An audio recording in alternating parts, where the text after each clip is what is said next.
Hello there, coming to you live from the bunker. This is episode 38 of Watchtower in Focus, the show that zooms in on all things JW, bringing the governing body and its teachings and policies under microscopic scrutiny. And one of my panelists has got me blaring on their speaker. Apologies for that. In the last few days, details have emerged of a 2019 ruling in Switzerland. Panelists, please, I do apologize. I wasn't expecting this. I'm going to mute my panelists. They're not behaving. In the last few days, details have emerged of a 2019 ruling in Switzerland exonerating a critic of Jehovah's Witnesses that the Watchtower organization unsuccessfully attempted to sue for libel. We're learning that earlier this year, Watchtower missed their deadline to appeal the verdict, meaning it is now final. The ruling, which we're only now hearing about, is a blow to Watchtower's efforts to stifle criticism and also raises serious questions over the group's tax-exempt religious status in many countries. Joining me to discuss the ruling, hopefully with their speakers muted, are my two regular co-hosts, Mark O'Donnell and Javier Ortiz, the latter replacing the show's recently departed Covert Fade, and Udo Obermeier, a representative of JW Opfer Hilfe, or JW Victims Help, based in Germany. Mark, Javier, and Udo, thank you so much for joining me. Hi. Hey, good to be on. Thanks for having me. Hey, Lloyd, that was a great intro. Sorry, I don't know. I think maybe somebody had YouTube playing in the background. Sometimes if the program is on and the StreamYard is on, then you're hearing that feedback. So everybody, if you have YouTube, turn it off. It's a reminder that we're not the TV, and this is not coming to you from the Mount Ebo complex. We make do with our amateurish attempts to keep an eye on what's going on with Watchtower. Hey, we fix problems on the fly. We're all good. Exactly. So, what a story we have here, and I'm delighted that we have Udo joining us to talk us through things. Udo, obviously, I explained the basics. I'm interested to hear more from you. One of the things I'm most interested in right off the bat, maybe you can help me understand this. Why are we only hearing about this now? Because as I understand it, the ruling was back in July of 2019, so a year ago. The problem was that it takes a long time from the start of the intention of the Jehovah's Witnesses in Switzerland to file a charge. The public prosecutor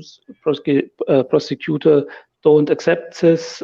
In 2017, in 2018, he have to accept this because the Jehovah's Witnesses push this, and the court started with the documents and so on. And in the last July, this was the court meeting, yeah, and also the verdict, the outcome was clear, yeah, but it was not final. And then the next step is that the court decision is written, and afterward, Jehovah's Witnesses has the opportunity to do not accept this verdict and to go on to appeal this. But the judge unfortunately get ill for some months, so the documents was provided by the court in about December last year, and then there are a definite timeline for the appeal. And first, the Jehovah's Witnesses stated they will appeal, and afterwards they don't appeal. And it takes time for the court to check this finally. So now the verdict is final since end of May, and we start to provide and to prepare the media information, and that takes some time. So now it's online, yeah, and in public. Well, Udo, could we get a little bit of perspective on what actually happened here? Now, is it correct that it was a journalist named Regina Spice who wrote an article about 5 years ago that was critical, very critical of the Jehovah's Witnesses and their blood policy and their child abuse policy? And essentially what I understand is going on here is that this article was written, and Jehovah's Witnesses in Switzerland took a very strong exception to that, got very upset, and ended up filing a libel lawsuit against InfoSecca. Is that correct? Not against InfoSecca, against Regina Spies. Against the journalist who wrote the article. Okay. I'm not so sure she's a journalist. No, I've met Regina. We are actually good friends, and I think she's at the time was as an activist, and she's since moved on to work with the organization that Udo is representing. Yeah, I think I read that she was a consultant at InfoSector, a sect consultant is what I was reading this morning. I don't know if that clarifies anything. Yeah, correct. Right. So actually, your group that you work with is sort of a watchdog site for sectarian organizations, religions. And so she wrote this article 5 years ago, and now that lawsuit or that libel suit against Regina has finally been ruled upon, and Watchtower has lost the battle. I think that's the short story, correct? Correct, yes. Feel free to fact check us at any point, Udo. We're just trying to grasp what's exactly happening. And your organization has obviously issued this press release. It seemed what you were telling me earlier, that you've done your due diligence. So you wanted to make sure that everything was finalized. Things got protracted by the judge being ill and that kind of thing. You want to make sure there's absolutely no chance of an appeal by the organization. And taken some time to put together press materials over the last few weeks so that people can understand this, not just in the German language, but I'm looking at screen, maybe we can show it later on the show, at a press release written in perfect English. Oh, okay. Thank you. I don't know who I'm complimenting there. Maybe you. It was not written by me, yeah, but thank you. Maybe we can show. I don't know whether it's acceptable for you, but it would show the document later on the program. Are you able to explain what impresses me, Udo, is organization, is activists. So what I'm seeing from you guys is there's clearly ex-Jehovah's Witnesses who have organized in Germany, but they're not just focused on Germany, they're focused on German-speaking countries like Austria and Switzerland, which is why you're covering this story. And you're still working closely with InfoSector, which Regina used to work for, and now she works with you guys. It's just lovely to see that organization and collaboration. What can you tell us about how this level of organization has come about? Yes, it's really a great advantage, yes, that we can really have a close collaboration between InfoSector and us. There are still some very important points at InfoSector. and Regina has a close relationship to these guys and ladies and so on. Yeah.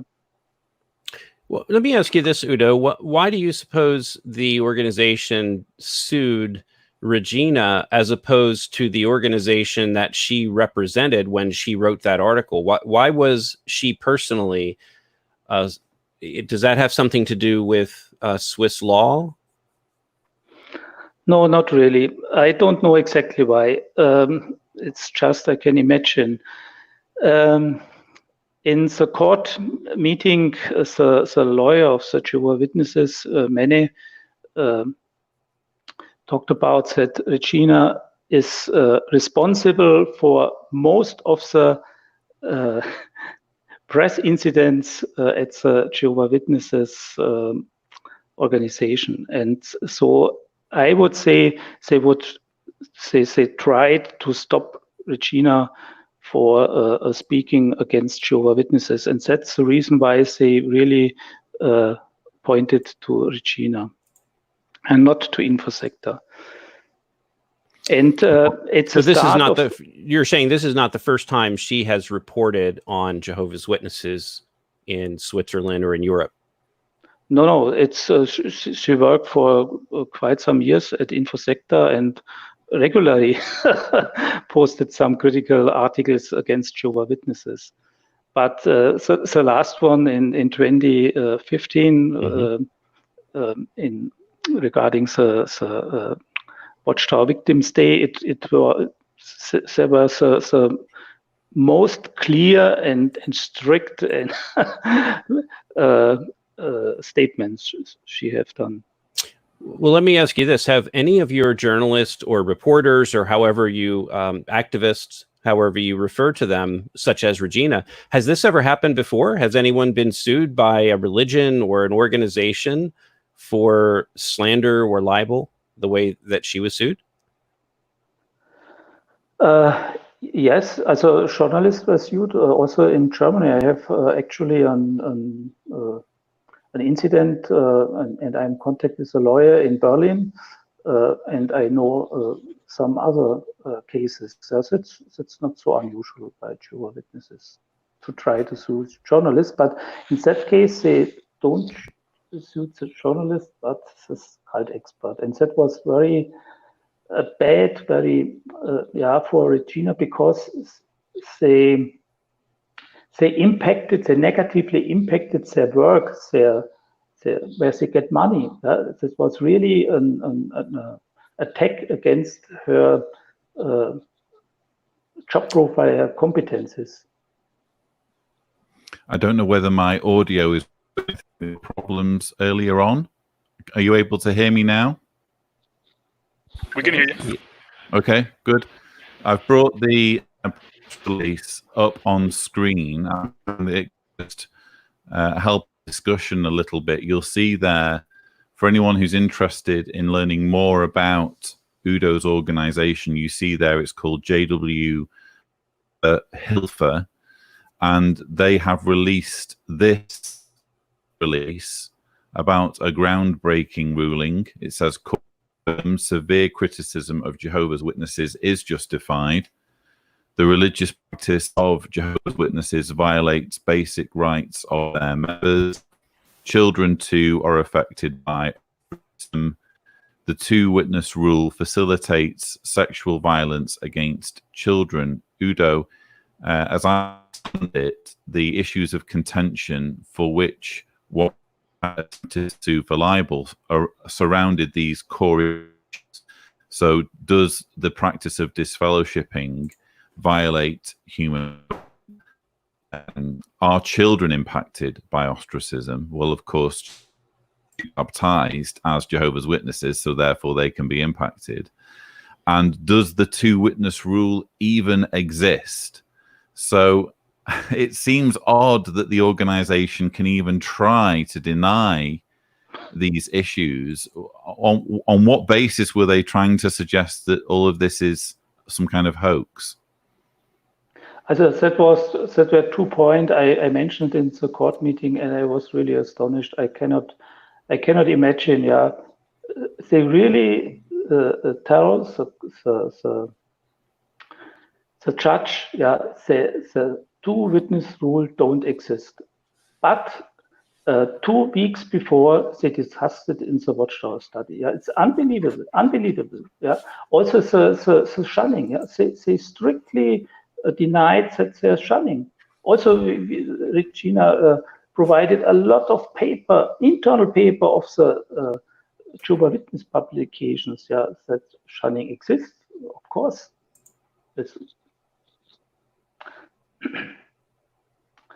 kind of hard to believe, right? Given all of the content they've put out in the last couple of years, that they could deny that any of that was true when all you have to do is look at their website, their videos, their convention videos, and see that, I mean, all this stuff is out there and it exists. But and there are a lot of other cases, some 5 to 10 other cases I know, where they sued journalists exactly to the same topics.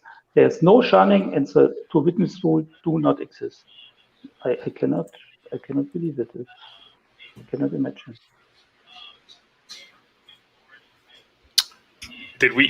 Is everyone still on? I can't. Yes. Okay. I think Lloyd might be having issues with his audio, so. Okay, so we'll just keep things going until Lloyd straightens out the audio. So, can you tell us a little bit about the financial agreement that ended up happening in this case? So, my understanding is that they went after Regina. This was a lawsuit, a civil or a libel lawsuit that ended up in Swiss court. And I understand that I think Watchtower was going after her for quite a bit of money. And is it true that now the Watchtower will have to pay the legal fees as a result of this ruling? Could you tell us about that? Yes. Also, if Regina would lost this case, then she would have a criminal record and have to pay a lot of money. So this was a criminal case. Yes. So at the beginning of the court meeting, the lawyer of the Jehovah's Witnesses asked Regina explicitly if she would be willing to no more reply these statements, and if she would say yes, I don't reply these statements, they would immediately stop the court meeting. Yeah, it immediately would be stopped. But Regina is a powerful, lovely lady, but very brave, and she said, "No, I will not stop to tell people this." Yeah, and then it comes on, and the risk of Regina was to have at the end a criminal record and have to pay a lot of money. But at the end, the decision was that because the prosecutor sued Regina, the Swiss government have to pay all the costs. Unfortunately, not Jehovah's Witnesses. And that was this 20,000 or over 20,000 Schweizer Franken for the lawyer of Regina, and for the amount of effort Regina had as expert to summarize and collect all this data and write these documents. A lot of documents we have also were provided in our media press release. So did she have a court? Did she have a court-appointed attorney? Is that why the government is paying for her defense? Here in the United States, if you have a criminal trial, you either pay for your own legal defense, or if you cannot afford it, then an attorney will be provided by the state. So, is that what happened in this case? Was she supported by a? No, she was supported by a very experienced lawyer, which collaborated also for years for InfoSector, and he's a specialist for Scientology, and he had some Scientology court cases up to the European level. So he was very, very experienced in this kind of religious discussions, but no experience at all for Jehovah's Witnesses. Everything was provided by Regina and supporters. Okay, well, that's fantastic to hear that InfoSecta backed Regina up and gave her legal support. But it's interesting he mentioned Scientology, because it seems to be a tactic that is fair game.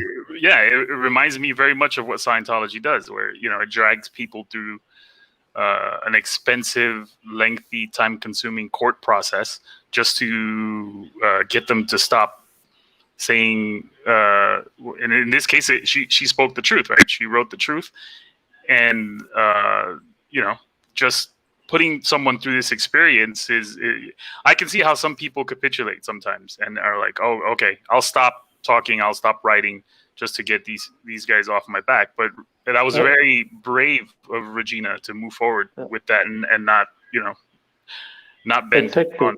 Exactly. I don't know whether my microphone's working now. Yes. Sounds better, yeah. I've drafted in the trusty Yeti to come to my rescue. So the Shure SM7B has been retired for this live stream. The Yeti almost let me down. So it's a weird day, Lloyd. Indeed. So I'm just interested. What fascinates me about this and gets me quite excited is I always love hearing about the organization getting a bloody nose. I mean, goodness knows this is an organization that loves to control other people. So it's nice to see the state or the judiciary stepping in a clear case of the organization trying to bully people. I'm interested, though, in the bigger picture. What does this tell us? Number one, about Watchtower's strategy for pursuing opposers. I mean, usually, certainly in America and the UK, the attitude has been for the organization to bury its head in the sand and pretend that opposers aren't there. Here in Germany and Switzerland, especially if you consider what happened to Misha Anouk, we seem to be dealing with a far more litigious organization. Is this some kind of isolated pocket of more extreme action that the organization is taking? Is it some kind of prototype that they one day intend to roll out on a more widespread basis? And also, what's the long term? What do we learn long term about the way the state might respond to Jehovah's Witnesses? Because I know, Udo, that one thing that you're arguing is that Jehovah's Witnesses should have their tax-exempt privileges removed. So maybe we can handle those two questions separately.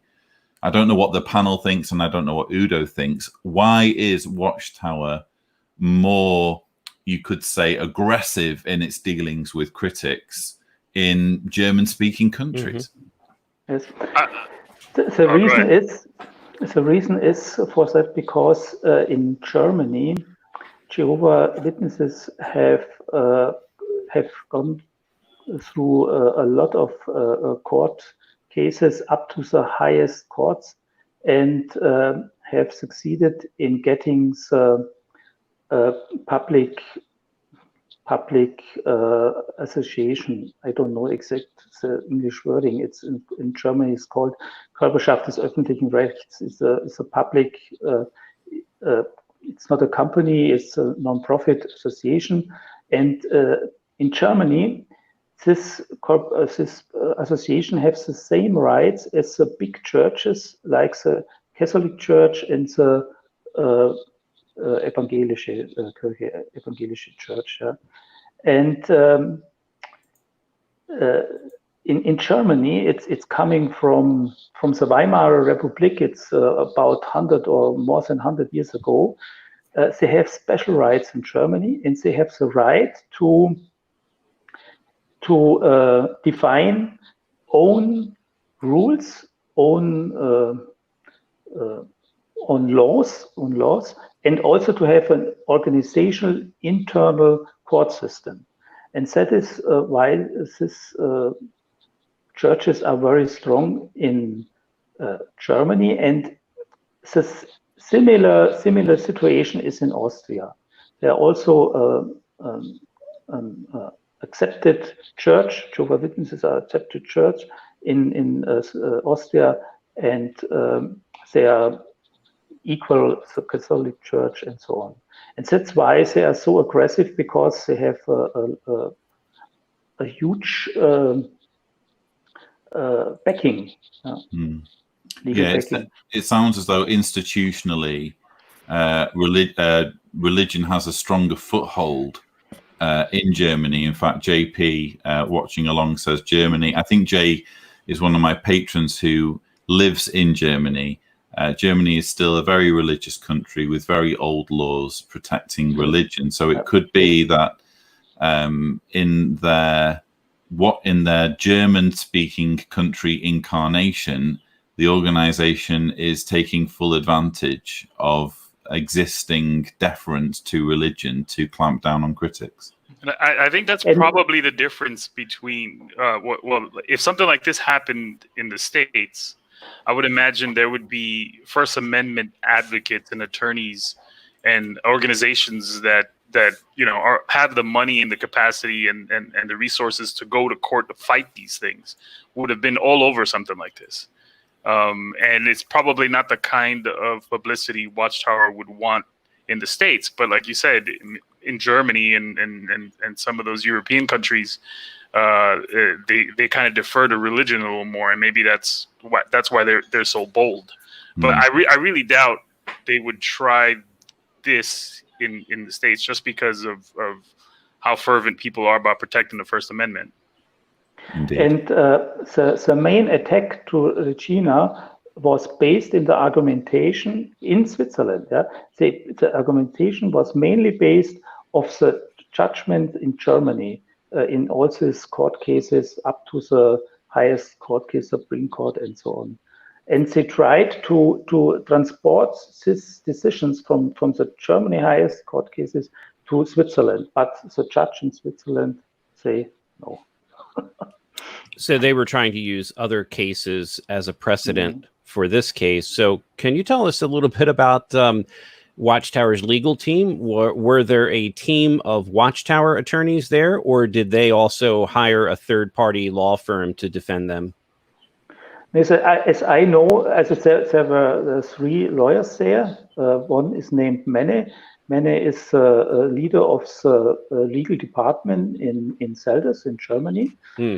And two other lawyers. One, I guess, is the name. It's stated in the court document. But from my knowledge, all of these 3 are Jehovah's Witnesses, and I would say they're all elders. They were all elders. Yes. Right. Yes, and we find that absolutely. We find that to be the case with almost all witness attorneys here in the U.S. and Canada.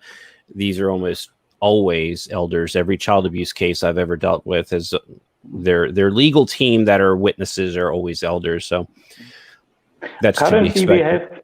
We have a problem with Watchtower Bible and Tract Society of Pennsylvania regarding our trademark, former trademark GW Help. In this case, they choose a high sophisticated, as a high competent lawyer office. But in that case of Regina, there's 3 Jehovah's Witnesses, I would say. I don't know how much I'm allowed to say about Regina. I did actually invite Regina on the program. She didn't feel comfortable coming on the program, but I do consider her a friend. She's a very, very knowledgeable lady who I met on a trip to Zurich that was arranged by Infosector a number of years back. And what really impressed me about Regina was the fact that she's not a former Jehovah's Witness. She's someone who had a fairly fleeting involvement with cults in her younger life. And when I say fleeting, it was something like a couple of weeks she went to some kind of religious event that was very controlling, and it left such an impression on her that she's dedicated basically her life and career to understanding how cults operate and advocating against cults. So she's a very fascinating lady, and someone who is basically an ally to the ex-Jehovah's Witness cause, even though she's not an ex-Jehovah's Witness herself, which is a fairly rare thing and something that I think we can be very grateful for. That's why I'm so happy about to have Regina in our association and also in the board, because Jehovah's Witnesses always say apostates are lying, but Regina is no ex-Jehovah's Witness, so this is not a proper claim of Jehovah's Witnesses. Yeah, I think it might be appropriate to read a couple of the things that Regina said, because, and I won't read them all, but we have an English translation of this article from 2015. In fact, there's an article up on the avoidjw.org website called Jehovah's Witnesses Tear Apart Families. And what they've done is reproduce this article from Regina. And it was sort of a question and answer format. And so the first question was, you focus on the Jehovah's Witnesses. Why? She says, we have many inquiries about this denomination. It also has to do with their size, with around 19,000 members in Switzerland, and worldwide there are 8 million. And then skipping ahead a bit here, it talks about ostracism and being outcast. She says, the Jehovah's Witnesses live in a parallel world. Children are taught that the world is ruled by Satan. Everything secular, such as birthday parties, political activities, competitive sports, is frowned upon. The evil system of things, reportedly soon to end, bloody with, now this is an English translation, so forgive me, with eschatological decisive battle of Armageddon. Having to live in it is a bad idea for most, even for those who cannot adhere to the rigid requirements of the organization. The fear of annihilation is central. Now, that's an accurate statement. Anyone who's ever been one of Jehovah's Witnesses understands about the birthday parties and no involvement in politics or competitive sports. These are all very true things that I grew up with. Lloyd did, so did Javier. So it's unbelievable that they would try to sue this woman for making such accurate statements that do cast the witnesses in a negative light.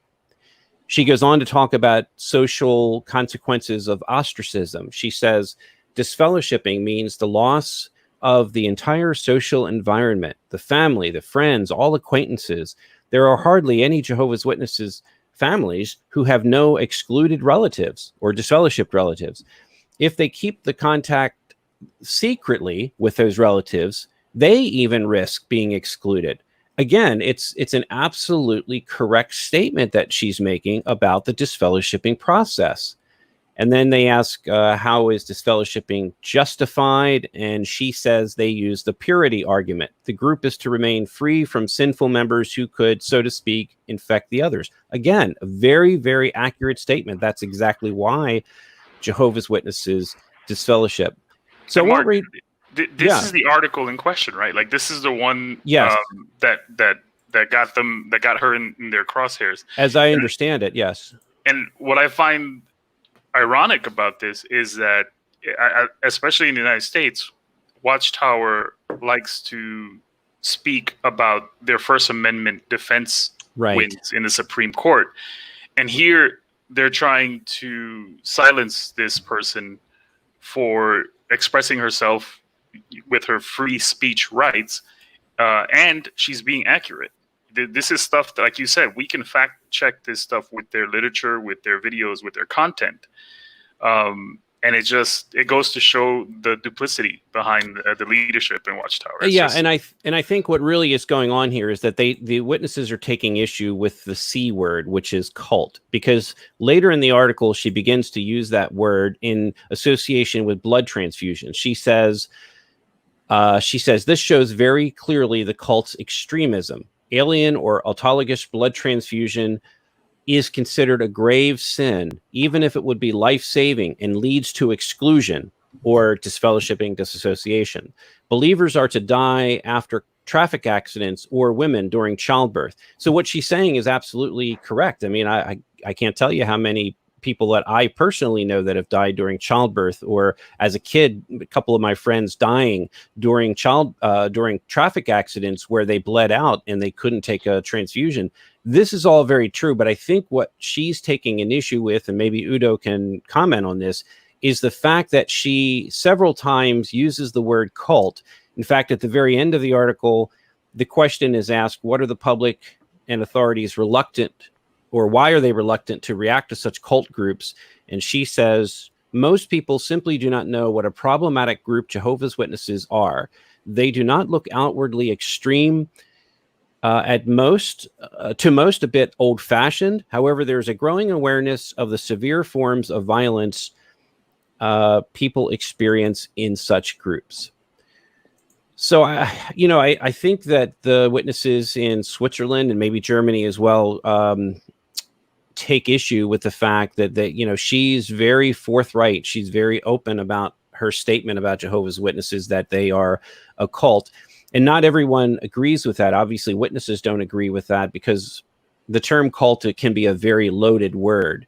And when we were witnesses, we certainly didn't think we were in a cult because it's a pejorative term.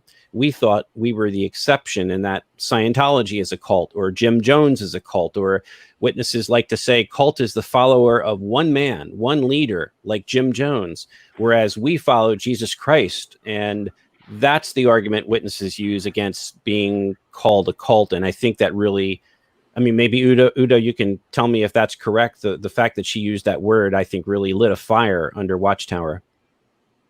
Yes, that's true. Because they tried several times to stop such articles in the press and so on. But so in this case, the detailed problems they pointed is it's hard to understand. For example, in the topic of blood transfusion, they put this statement: again and again, believers die after traffic accidents or in childbirth. And they said that is not true. You are a liar, and that's why we will sue you. And this is, yeah, so they had a bloody nose. Yeah, well, I think what Javier said is very true, that we are dealing with First Amendment freedoms here in the United States, and most other countries follow suit with that. So it's very unusual for someone to be personally sued for libel, who just expressed her viewpoint of Jehovah's Witnesses in a very succinct and accurate way. But it does make them look bad. And it's just, to me, it's shocking that the witnesses would personally sue her in a criminal court. And of course, it's, I think, as Lloyd said earlier, anytime there's, what phrase did you use, Lloyd? Anytime there's a stain or a bruise to Watchtower's ego, it's, it's a good day for us, because it helps us to see we're not crazy here. We are telling the truth about witnesses. Maybe let's try to make a bridge for understanding. In the German and also in the Swiss law, you can tell what you want. If you say that's my guess, that's my mind, and so on. But Regina don't use this formulation. Regina made clear statements, based on facts. Not she said not in my opinion, blah blah blah. She said that's this fact, and that was really what the Jehovah's Witnesses were attacked. So if I understood it correctly, you're saying that if she had said, "It is my opinion that Jehovah's Witnesses die for lack of blood transfusions," that would have been fine. But because she stated it as a fact, they used that technical loophole to put it through this legal ordeal. Yeah, correct. Interesting. That go ahead. No, I was just going to say, by all means conclude your point, because I was going to take us to the news, but it sounds like you're on an interesting train of thought. No, I was just going to add that I mean, it's important. I think I didn't realize what was at stake. You know, I thought this was I didn't realize that there was like criminal penalties for her if she had lost this case. I thought it was just like the equivalent of a civil trial in the States.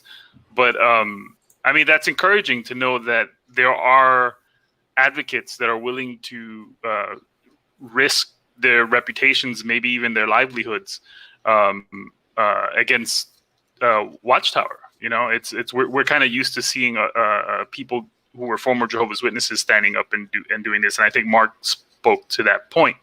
But yeah, that was very courageous of Regina, and so you know, if you guys are in touch with her, thank her on behalf of all of us.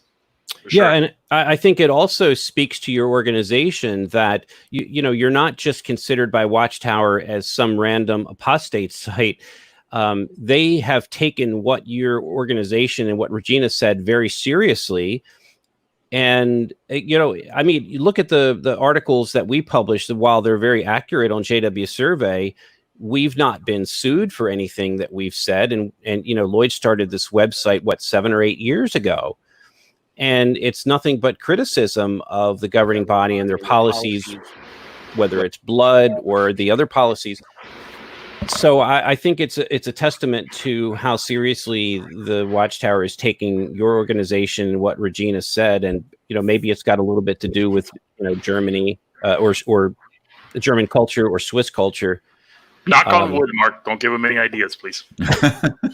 What I would like to do when we end is give Udo an opportunity to give a message in German to ex-Jehovah's Witnesses in German-speaking countries, explaining what his organization is doing and extending a hand of friendship to any who may benefit from their resources. But what we will do first, as is customary, is have some news just to give us time to ruminate on what we've been considering, and then we'll go through our final thoughts. So, time for the news.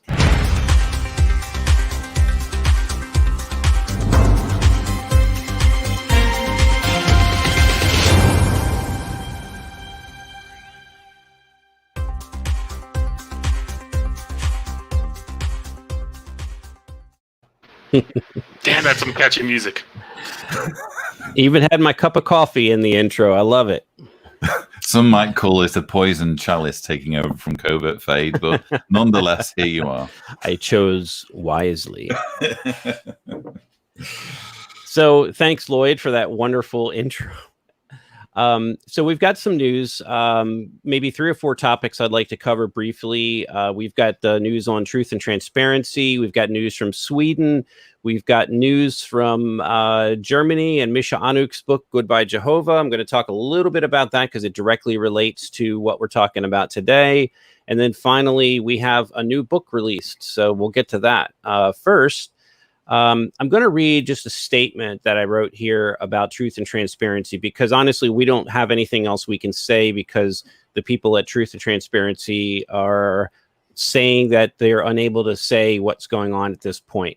Maybe in the future they'll be able to, I don't know. But so as many of you know, Watchtower filed, this is Watchtower, Pennsylvania, filed a lawsuit against the Truth and Transparency organization, which is basically 2 former Mormons that started Mormon Leaks and then Faith Leaks, and now it's Truth and Transparency.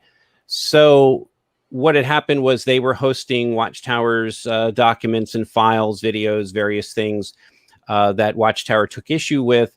So now all of those files, as of last weekend, have been removed from their site. And so the files previously hosted by Truth and Transparency have been removed from their servers. And the court documents that we obtained here at JW Survey state that the attorneys for Truth and Transparency have indicated that they're in the process of negotiating a settlement with Watchtower, Pennsylvania.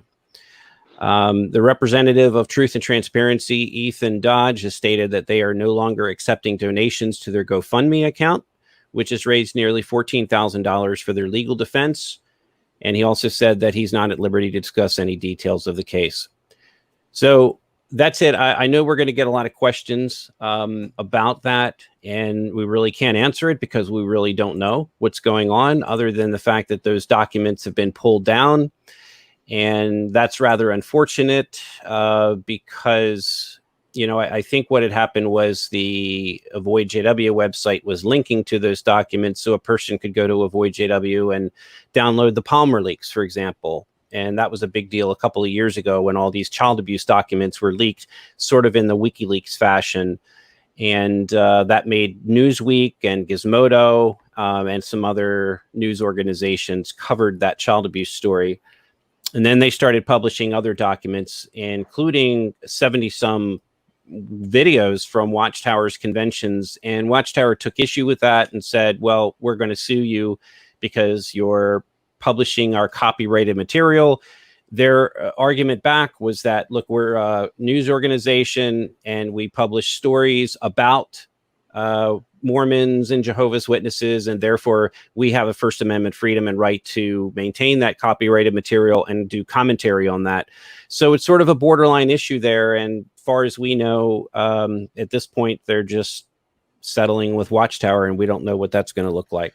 Yeah, I've obviously had a bit to say on Twitter about this, and Right. the thing I need to say is that it's not nice being sued by Watchtower, which is what we're really talking about in this show. We're talking about a very litigious organization that clamps down on critics. It's never nice to be sued full stop, let alone by a religious organization with millions of dollars worth of resources and unlimited legal personnel. It's not a nice situation that these guys found themselves in, and I think they do deserve a lot of latitude in trying to figure things out the best way they can. However, it seems unfortunate that what's happened is they've done a crowdfunding for fighting Watchtower, so people have donated to help them fight Watchtower. What then needs to happen is that there needs to be a fight, win or lose. Right. But what's happened is there hasn't been a fight. There's been a settlement. And as you say, Mark, $14,000 was donated. And we don't know yet, it's early days, of course, what that $14,000 was used for. We know it wasn't used to fight Watchtower because they're in the process of settling. So Right. just a little bit concerning at this stage, it's safe to say. And we're kind of keeping an eye on things in the hopes that at some point there will be transparency, and those that have donated money, and I know many of my patrons donated towards that war chest. It would be nice if at some point there can be some transparency over what happened. Right. And I agree, Lloyd. It's given the fact that their organization is called Truth and Transparency. In fact, one of their statements that they make on their website is that any organization that is a charity or a 501c3 like Watchtower and like Truth and Transparency, they should be fully transparent when it comes to their financial dealings. So they have issued this, as you said, it's a crowdfunding, a GoFundMe. They collected close to $14,000. Lots of our friends, lots of your patrons donated, and they just pulled down the documents. And in fact, they weren't even going to tell us about the settlement, which hasn't been signed yet, from what I understand. But they weren't going to tell us any of that. I had to go to the district court in New York, the Southern District of New York, to get those court documents. And those court documents basically state that their attorneys have backed away from this case, except for their being retained for the purpose of a settlement agreement. So they made it very clear that their attorneys are not fighting Watchtower at all. Their purpose in supporting Truth and Transparency is strictly to mitigate the or engage in this settlement agreement with Watchtower. What that looks like, I don't know. Maybe Watchtower is going to end up with that $14,000. Maybe they're, we have no way of knowing at this point, right, whether the money that was given to fight Watchtower has actually gone into Watchtower's coffers. We just don't know, and it will be nice when we finally get some kind of explanation. Yeah. We've probably set up a piece there. And if there's anything more to add, we can always add it in a future show, can't we? So we'll leave it at that for now, and we'll move on to Sweden. So I don't know a lot about this story right now. This is something that has just come up on our radar. So what I'm going to do is just read a short paragraph from a Swedish news organization. So what they're saying in Sweden is that after being denied government grants for 12 consecutive years, the government approved the organization last year to receive grants for religious communities. The reason was a Supreme Court ruling that ruled that Jehovah's Witnesses practices, such as denying blood transfusions, are not in themselves sufficient grounds for denying government grants. It goes on to say Jehovah's Witnesses believe that their rights under the European Convention have been violated. Now, Jehovah's Witnesses are seeking damages of nearly 25 million SEK, which I understand, someone did the math for me here. It was around $2.72 million in US dollars as compensation for the years of unsupported, well, this is what it says here. It's a translation. Years of unsupported years as evidenced by documents produced by the Siren News Agency. The claim, which was sent to the Chancellor of Justice, applies to both financial and non-material damage. Jehovah's Witnesses also include legal costs to pursue their case. So, it's interesting. I think we mentioned this before, and maybe Javier mentioned it too, that Jehovah's Witnesses are very litigious when it comes to what their rights are, their own First Amendment rights. And this comes up in child abuse cases all the time. They drop First Amendment, like popping candy. They're playing the street cred on First Amendment for decades now. So, yes. Yeah. So when it comes to other people having First Amendment rights, such as this case in Switzerland we've been talking about today, they have, filed a lawsuit for these claims that they say are libelous. So over here this is a little bit different situation in Sweden because we're dealing with governments providing grants for religious communities. And I think basically what it's saying is that Jehovah's Witnesses have been denied those for many years. And now Jehovah's Witnesses are saying, hey, we want that money. We want that money that we've been denied for all of these years.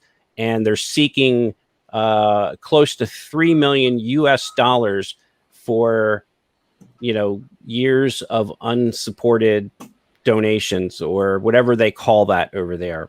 So this is according to documents produced by the Siren News Agency.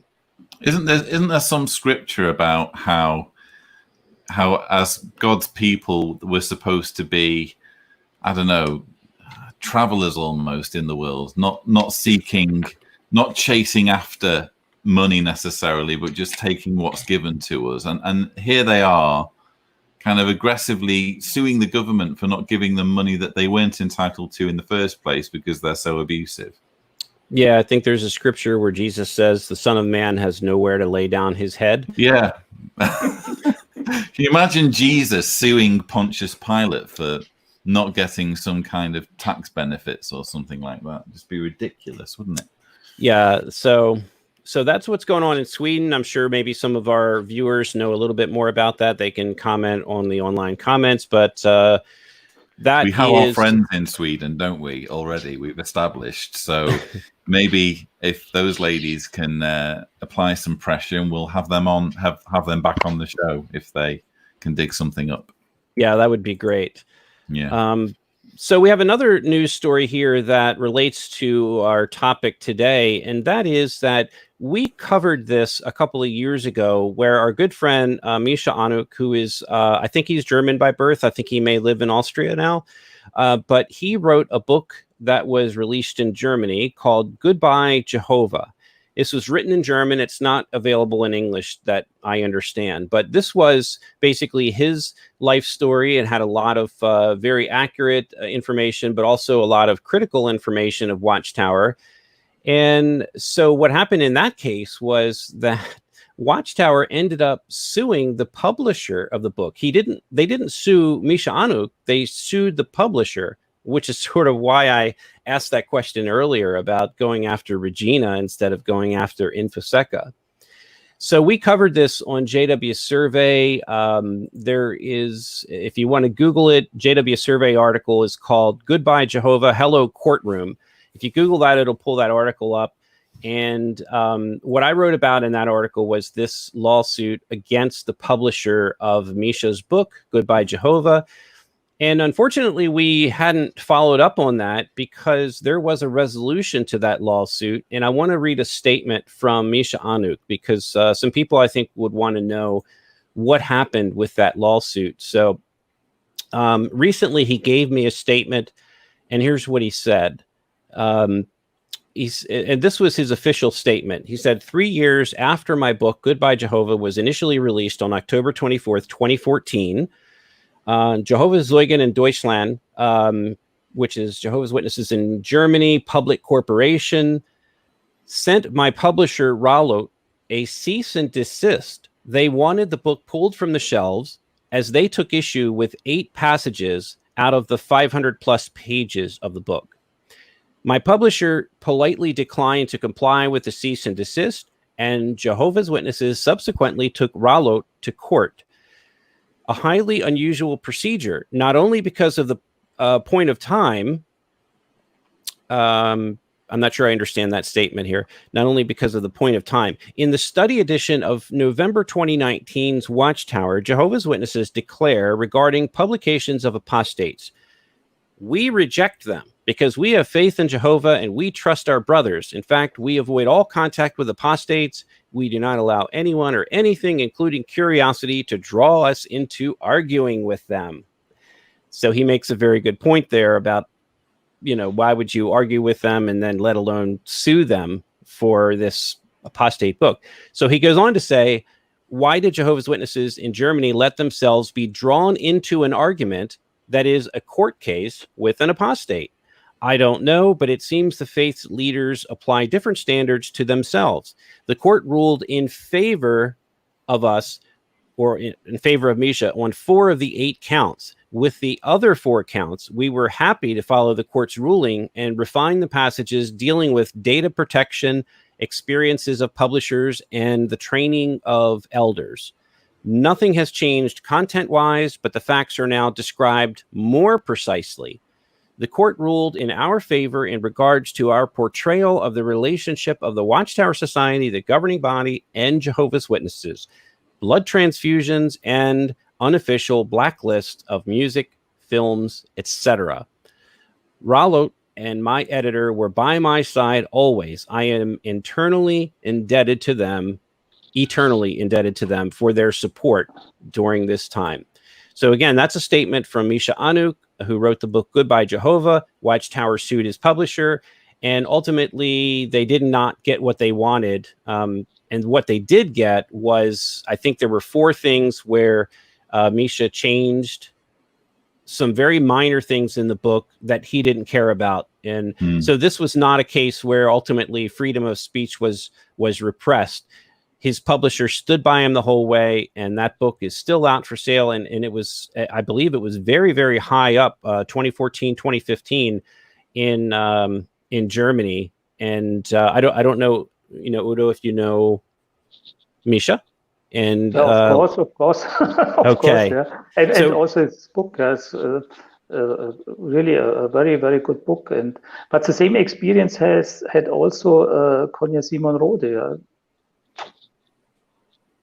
Sorry, who had the same experience? Konya Simon Rode also wrote a book, and also Watchtower sued his book. Yeah. Wow. So Watchtower really has form in Germany and German-speaking countries when it comes to going after critics, it seems. So that wraps up the news, except for one more story. I'd like everybody to know that our good friend Phil Kirkman, I believe it's Kirkman, has written a memoir called Dear Britta, and this is it. It's a very kind of tongue-in-cheek memoir that deals with his life growing up as one of Jehovah's Witnesses.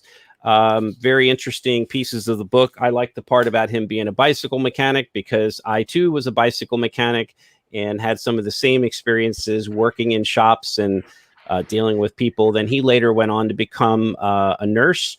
And then, of course, for those that haven't seen Phil, watch his channel called The Blue Envelope. And he's been on Lloyd's program before. I'm sure you have some things to say about Phil, but very happy that his book's been finally published. It's a nice book. It's, let's see, 378 or so pages. And it's a nice little memoir, and it's available on Amazon or Kindle, whichever you prefer. He was a bicycle mechanic, and you were too, and you convinced him to put the cat on the cover. I don't know. I'm thinking you ghost wrote this thing. I think it's a fox. Have we ever seen Phil and Mark in the same room like together? That's the question. But no, Phil is a great guy. I've had him on the channel numerous times, and I think it's fantastic to see multiple memoirs out there explaining the Jehovah's Witness experience from different perspectives, because it's bound to affect different people in different ways. And the more different stories we have, the easier it will be for these stories to be relatable to different people. So I'm delighted to see that. I gotta say, he's got some great quotes in here. He quote mined the Watchtower, which is terrific. And throughout his book, you can see these great little quotes on this, taken from 1960s, 70s, 80s Watchtower all over the place. Here's a great one. This is from the Awake, February of 1960. It says, "Will girls dressed in tight-fitting blue jeans and form-fitting sweaters make good wives? Will boys dressed in skin-tight jeans and jackets with ornamental lacing and leather buttons make good husbands? One cannot help but wonder." Stuff that you just can't believe that's been printed by the faithful slave. Great stuff. 1969, the Watchtower says, "Christian women have the obligation not to dress provocatively, not to tempt men to keep looking at them, and so reap a prideful pleasure in noting how they are able to play upon the emotions of men." Astonishing stuff there. So please Great job, Phil. Thank you for an excellent news segment, Mark. And please do check out Dear Britta, available on Amazon, I believe. Yes. So we've had chance now to ruminate on this lead story. We're talking about a verdict that was handed down last year. It seems that for various reasons, red tape, bureaucracy, things needing time to settle, it's taken a while for us to fully understand what's happened. But a German court in Switzerland exonerated an activist who's never been an ex-Jehovah's Witness, but who challenged the organization, and the organization very aggressively went after this lady, but because the facts were on her side, she prevailed. So I'm interested to hear on the concluding summary thoughts of my panel. Javier, you've been listening to what's been discussed. What are your thoughts? I mean, I try to tie all of this stuff together, right? Just on the grand scheme of things. And you have to note that Watchtower seems to have a lot of time and a lot of resource to take these people to court in Europe and fight these costly legal battles for nonsense, but they don't have the time or the inclination to sign up for the national redress scheme in Australia. And that to me speaks volumes as well. So I know that's a big news story, Javier. Maybe you can, I didn't cover that. Maybe you could explain that to any that have been living under a rock, since I missed that in the news coverage. So let us know what happened. I just want to say that Covert Fade would have not missed that news item. Ouch. He is not pulling his punches as a new regular co-host. You got me good there. I thought the job was up for grabs, so I gotta make my claim. No, I'm kidding, Mark. You're good. You're awesome. I know. Thanks, man.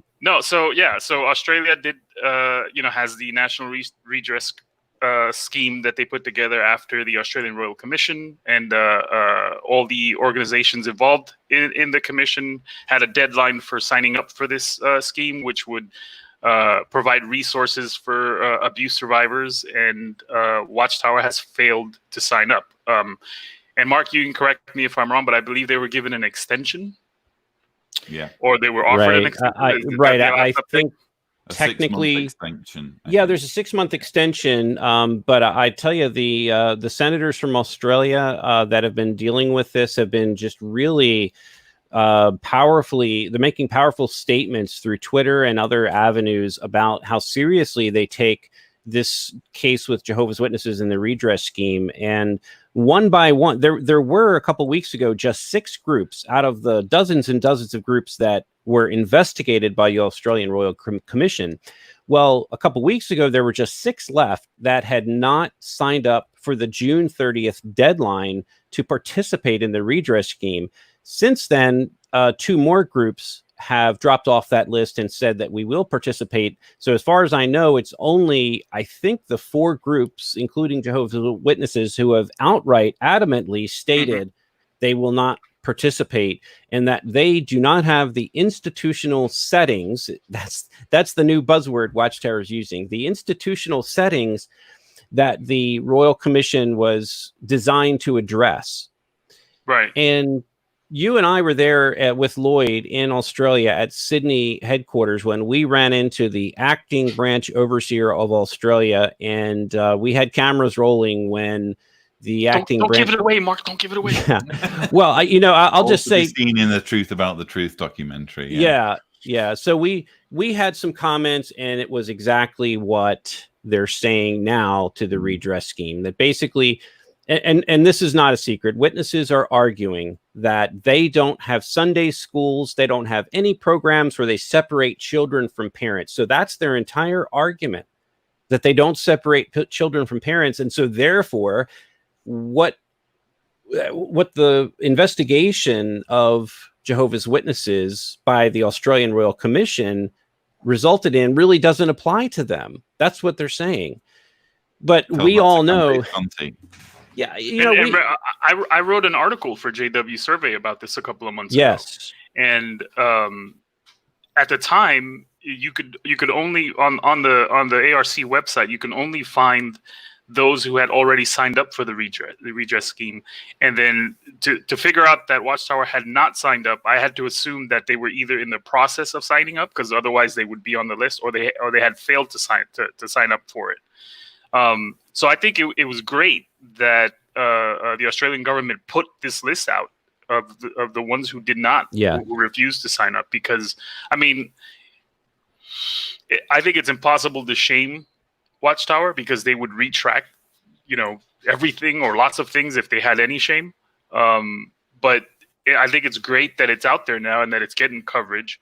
And now I understand there's some conversation about potentially, or there's discussions about potentially reconsidering their charitable status in places like Australia. I hope that gets some traction and we start seeing some real conversations in the Australian government about that. So definitely be looking out for that. Yeah, they are threatening removal of charitable status, and Watchtower is going to come out fighting, with their gloves on that one. But for the record, what that redress scheme basically said is that if you're a child abuse victim whose case was covered up by the organization, and the organization bears some culpability for covering up that child abuse or not reporting it to the police, then organizations like Watchtower, Catholic Church, all of these organizations, Boy Scouts, they are in a position to request anywhere from $15,000 up to $150,000 in Australian dollars, which are less than American dollars. But the maximum is $150,000 payout. But they would also get an apology from that organization. So when you think about the lawsuits that have been filed here in the United States and in other countries, many of the dollar amounts have been in the millions. In fact, I wish I could talk about it, but I can't. There's recently Watchtower's written a very large check, and I can't even talk about it because it's covered under confidentiality, and it can't even mention the amount.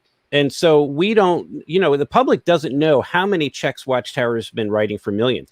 But this redress scheme is not a lot of money. And there might only be, maybe out of all those 1,006 perpetrators and 1,800 victims since 1950, there might only be a dozen or 20 that want to take advantage of the redress scheme. The redress scheme gives the victims the opportunity to get a little money, to get support, medical care, therapy, and they don't have to go through the civil litigation process. They don't have to get a lawyer and go through. It takes years sometimes. But the Mark, do you know if the Catholic organizations signed up for the scheme? They did. They Yes. did, because that's They always did. a point I like to bring up. It's like, Yes. especially to Jehovah's Witnesses, it's like, is it possible that the Catholics got it right and Watchtower still hasn't? Like, they, after all those years of criticizing the Catholic Church, I mean, that was in the Watchtower about priests. Many times the Watchtower criticized the Catholic Church.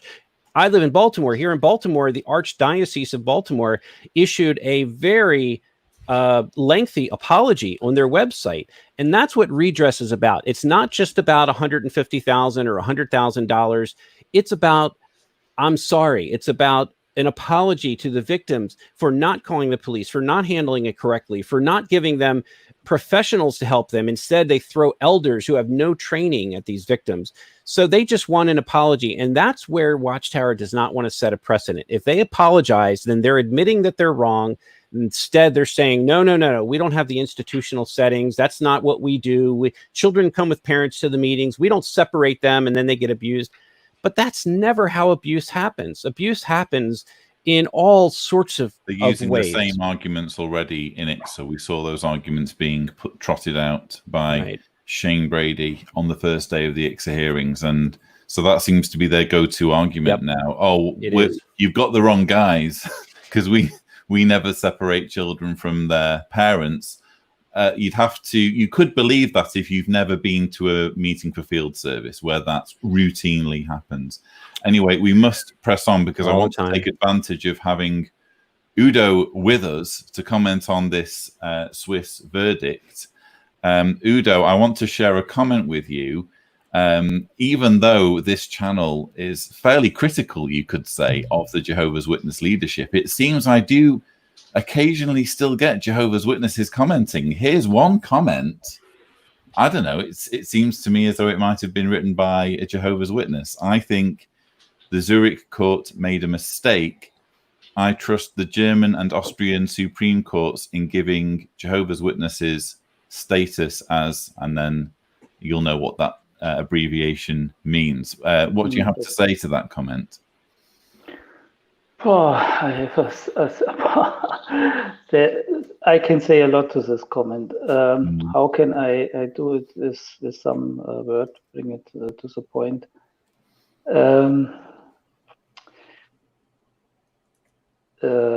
In both cases, the courts decided to deny the witness of ex-Jehovah's Witnesses. They don't allow it in these cases that ex-Jehovah's Witnesses, the experience, the statements from ex-Jehovah's Witnesses are accepted by the court.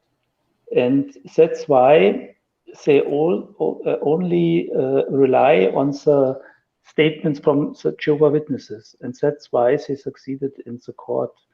And now we have a huge challenge to go against this decision, because it's a decision by the highest courts in Germany and Austria. It's not so easy to say, okay, we start from the scratch. So it is a long way, but we as association, we are willing and we are confident, and we will push forward. We will try what we can. And we are very happy if we have a lot of supporters, and we will speak to the politicians and to the justice, to the legal environment and so on. And we do a lot, but we know it's a very hard way. On the other side, our target is not to stop this Körperschaft des öffentlichen Rechts, to close this association.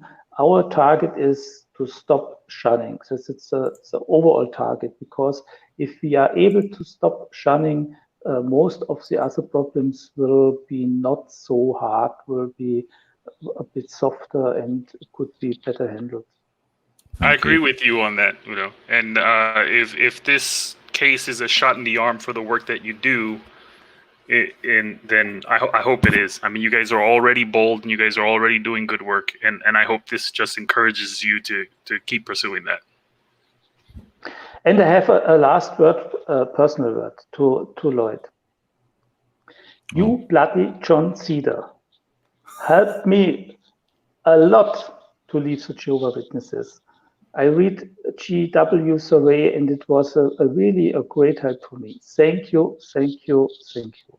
Wow, that's very kind of you. I'm delighted to hear that. I was actually just about to say that I obviously keep an eye on the web stats for the John Cedars channel, and the 5th highest country in terms of viewers, obviously America is far and away the country with the most viewers, but the 5th highest country is usually Germany, which I find amazing considering that I obviously don't do videos in German because I don't speak German.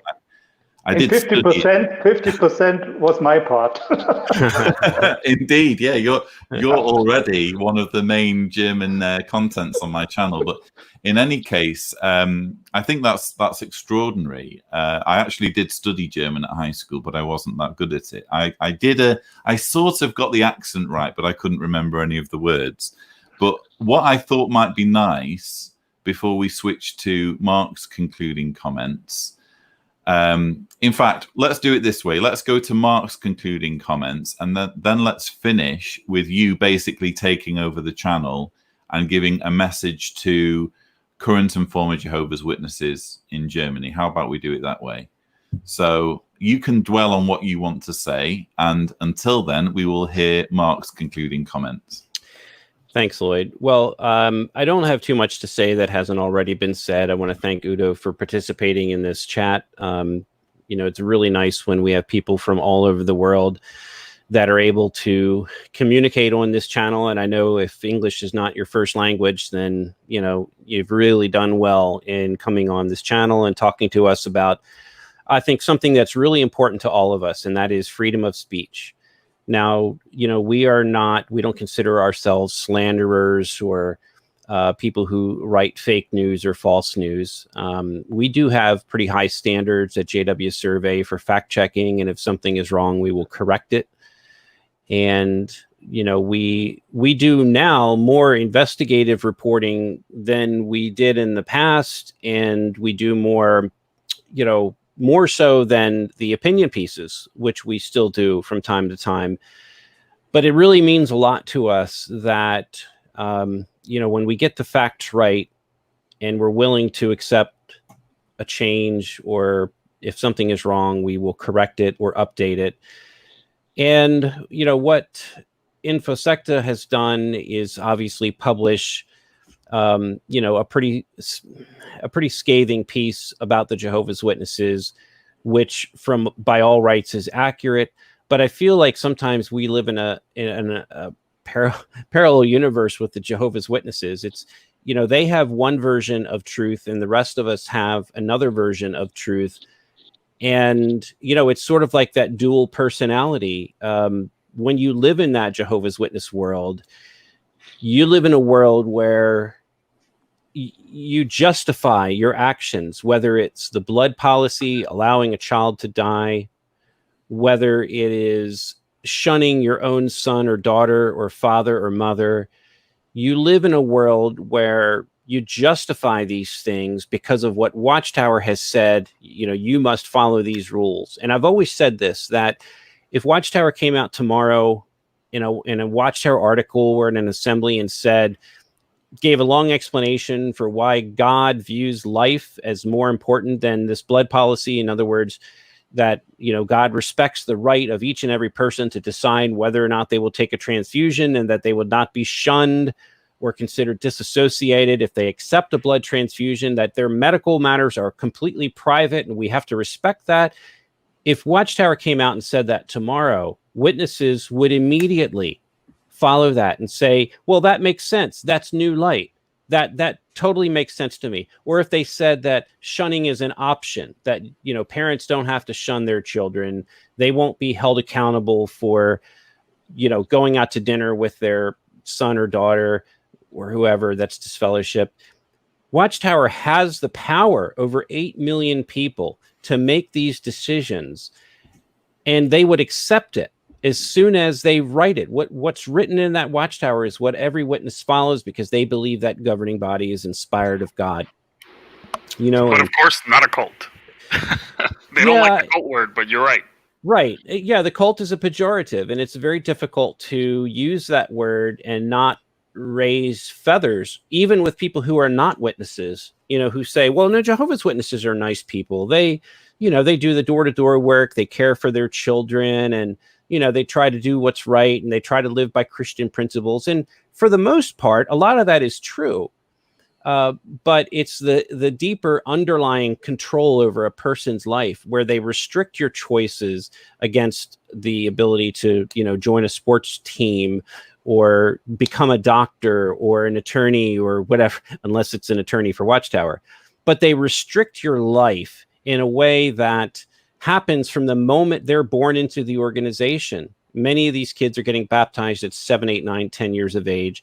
So really, that's my message, is that we've got to stop indoctrinating children at those young ages and derailing their life from what their life, you know, by the time they turn 20 or 25, they may have a completely different outlook on the world, but it's too late. They've already been baptized. You know, most of us in this, you know, panel here were baptized at you know, maybe as teenagers or even pre-teenagers.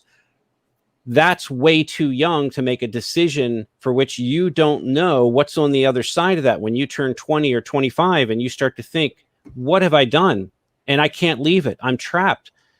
Because if I leave it, you know, even if you're not disfellowshipped, you still get pre-shunned. You still lose your friends and family. You're not going on vacations anymore. You're not dining out with, you know, your bad association.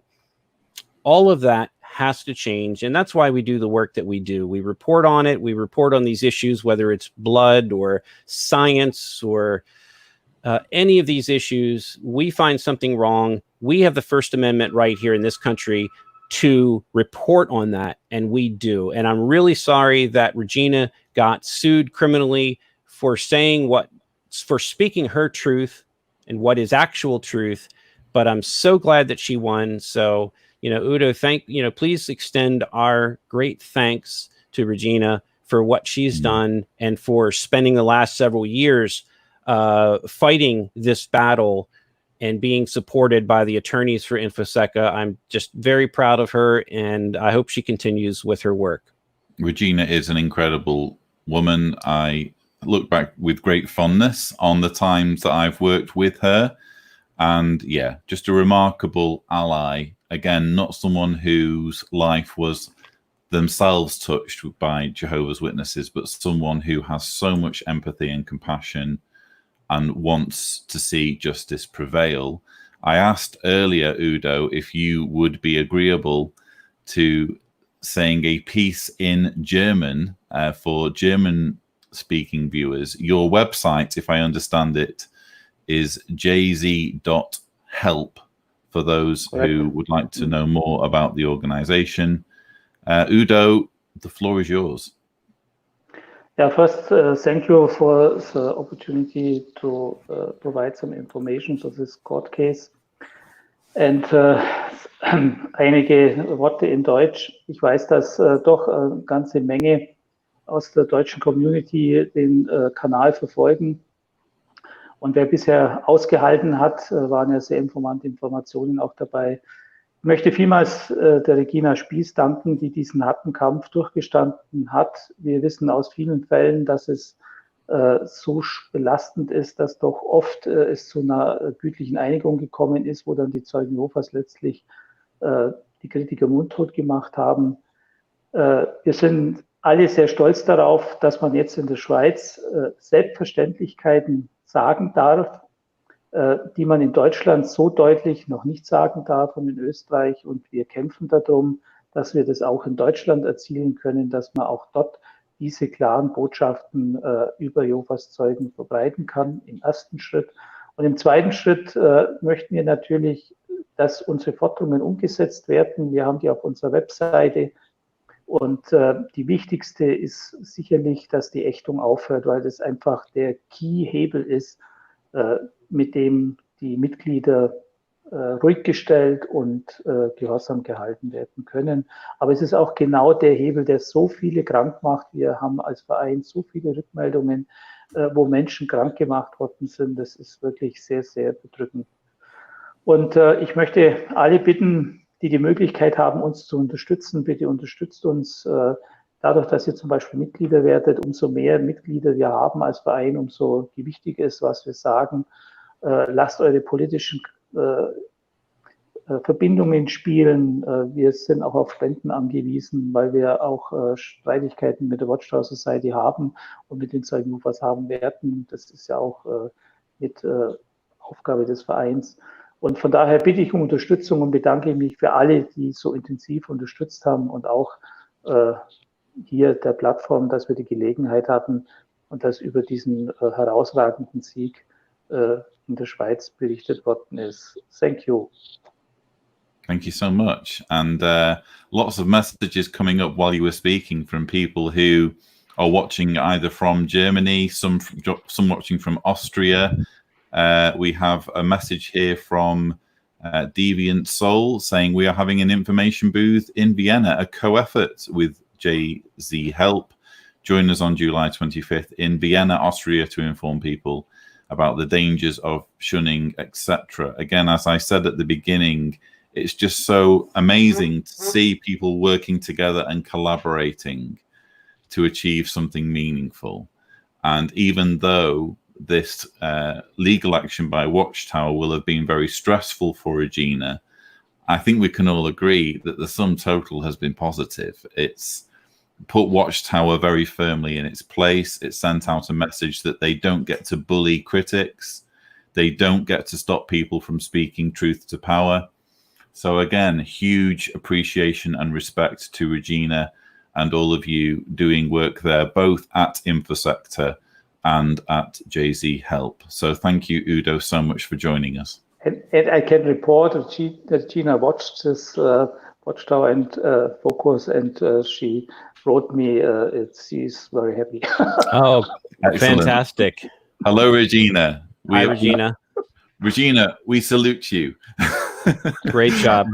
Okay, so viewers, I hope you've enjoyed this show. I certainly have. Don't forget to subscribe to the John Cedars channel for more such shows. And as always, thank you for watching. Vielen Dank. Bye-bye.